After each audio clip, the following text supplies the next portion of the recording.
the network for the AV industry. What are you listening to? This is AV. This is AVNation. This is AVNation.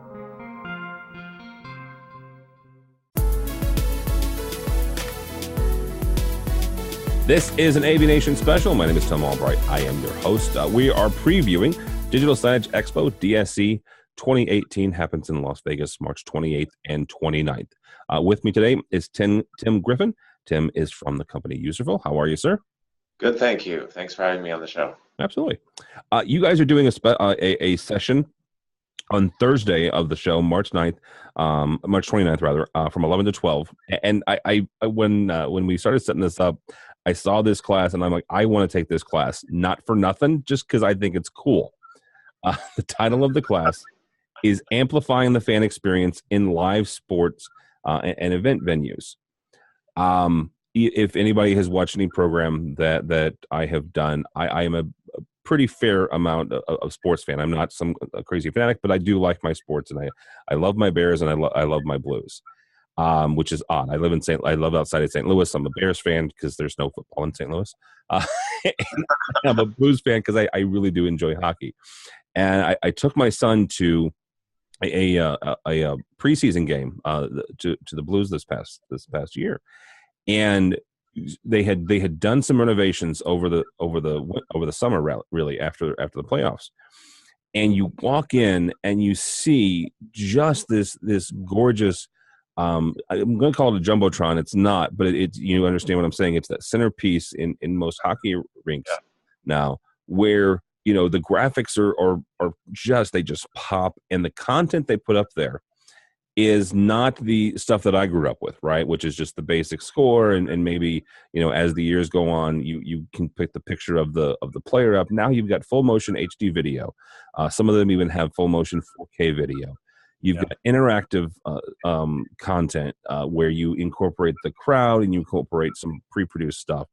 Real quickly, before we get into the actual content of what you guys are going to be teaching about, when it comes to engaging the fan, how important is it for these teams and these venues to give these fans more than just the game on the field or on the ice? I think it's critical. These are not inexpensive nights out, right? Like people are paying a lot of money for these tickets, and obviously there's an ambiance there of having all these people cheering and shouting, but the more you can make it feel like a real special event, the better, right? And so these are big ticket organizations, and it's real critical for them to create that kind of impressive feel. No, even if people have amazing AV setups at home, there's still going to be some good reasons to go to the live event, right? But so I don't want to say they're competing against that, because they're not really. But they've got to still invest in making a great experience at the game. Okay, so let's talk about that, because I mentioned I'm in St. Louis. There used to be an NFL team here. There is not anymore. They're in LA. That team is building a new facility, right? When they go to develop that experience, what are some of the things that the people who are building the I guess it's the Rams and Chargers stadium in Inglewood, what are some of the things they need to keep in mind to engage and connect with those audience members? Yeah, there's far too many to cover in this short podcast, right?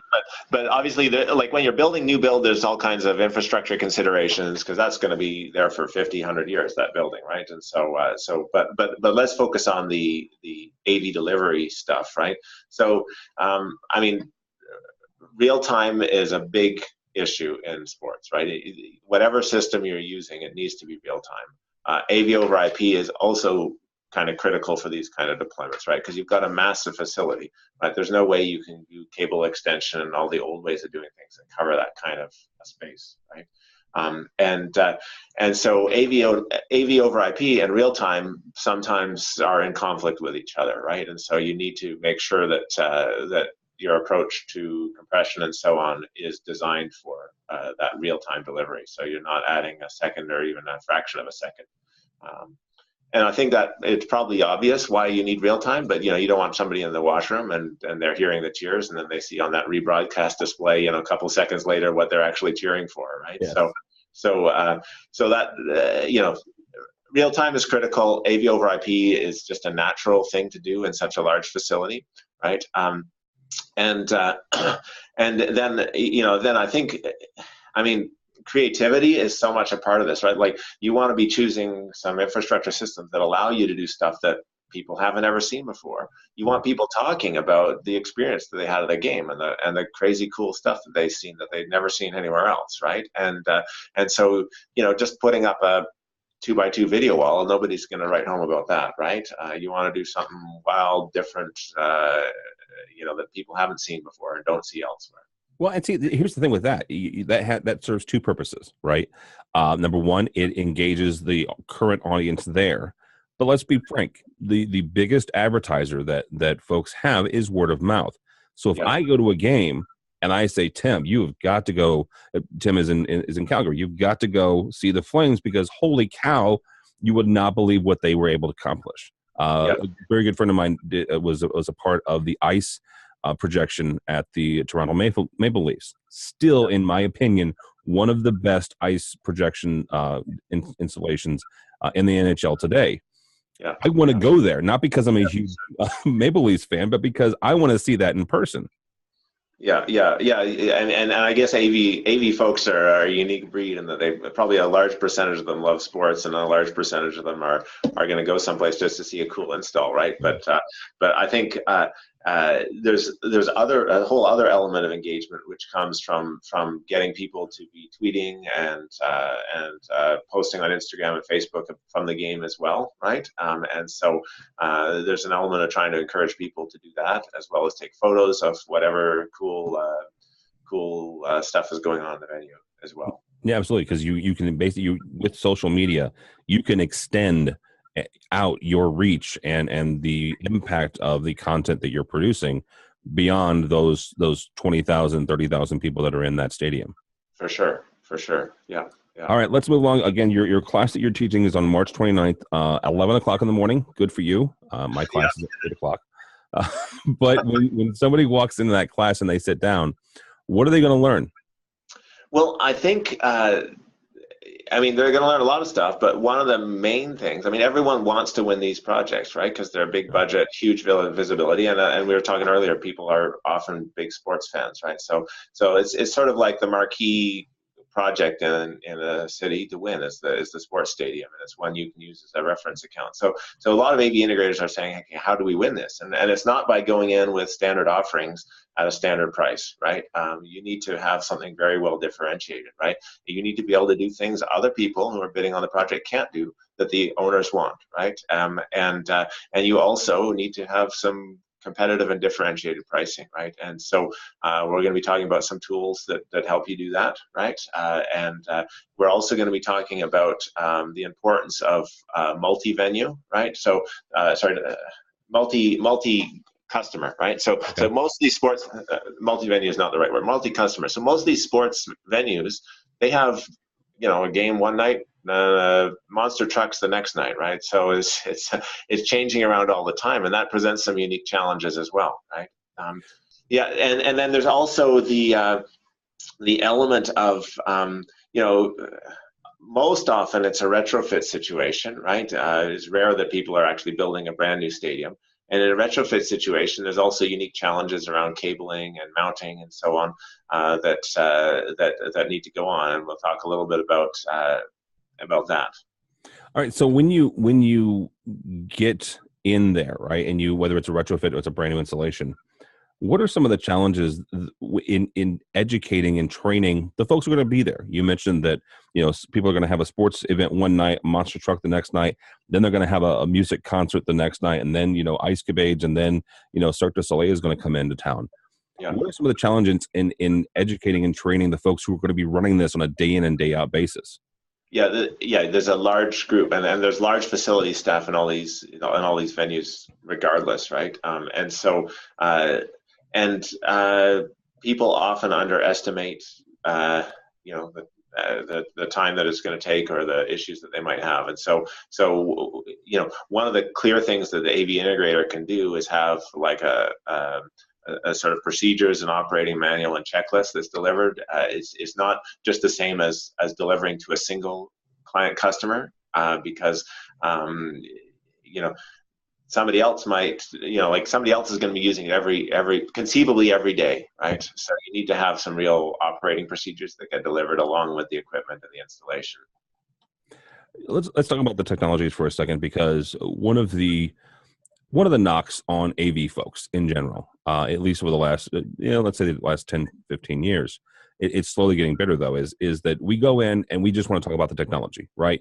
I've got, I've got a 720p projector. Now I've got a 1080p. Now I've got a 4K, and just talking about the boxes and talking about, what this whiz bang thing can do. When it comes to coming in and designing and presenting a design to get the job, to renovate or to do a brand new install, the technology though is not necessarily important. It's what it can do, right? The end result is the selling point. Is that true? Yeah, I mean, my vision, and I think it's shared by a lot of AV professionals, is that AV is changing, right? Like, It is not about selling black boxes anymore and talking about connections and conversion and extension, right? It's about selling a creative vision for what a facility can do and accomplish, right? And AV professionals are almost becoming like artists curating that visual realm, right? Where you're sort of saying, hey, we can do this, we can do that, and here's what it might look like, and getting people bought into that vision, right? So it's kind of like becoming a bit of like public art in a way, right? And I think people in the AV profession are getting excited about that opportunity to start, selling what we can do. Instead of it being a technical thing, it's a public art project, right? It's about creating an energy and enthusiasm and excitement, and getting people talking. If you had the opportunity to talk with an integrator who is looking into getting into digital signage in general, right? Not even talking about the big, large venues, but just talking about digital signage in general, and you mentioned the public art piece, what's some advice you would give them? Well, I mean, if somebody's just getting in, I'd say forget about the legacy stuff. Go straight for AV over IP, right? Because that gives you so much more flexibility, cost advantages, maintenance, everything, right?